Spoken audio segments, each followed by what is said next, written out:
আসসালামু আলাইকুম, আমি আলফাজ আহমেদ, কুষ্টিয়া পলিটেকনিক্যাল থেকে। আসসালামু আলাইকুম, আমি জান্নাতুল কুষ্টিয়া পলিটেকনিক ইনস্টিটিউট থেকে।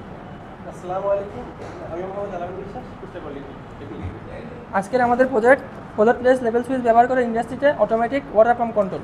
এখানে আমরা যন্ত্রপাতি নিয়েছি একটা মোটর, একটা ম্যাগনেটিক কন্ট্যাক্টর, একটা float place level switch, water tank হিসাবে নিয়েছি একটা পানির পাত্র।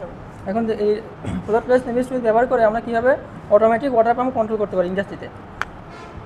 কন্ট্রোলিং সিস্টেমের 3টা লেভেল থাকে। এইটা সেন্সরের প্রথম লেভেল, এটা মাঝারি লেভেল, এটা সর্বশেষ লেভেল।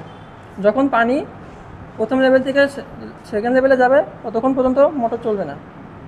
যখন দ্বিতীয় লেভেল থেকে সর্বশেষ স্তরে যাবে তখন মোটরটি রানিং হবে।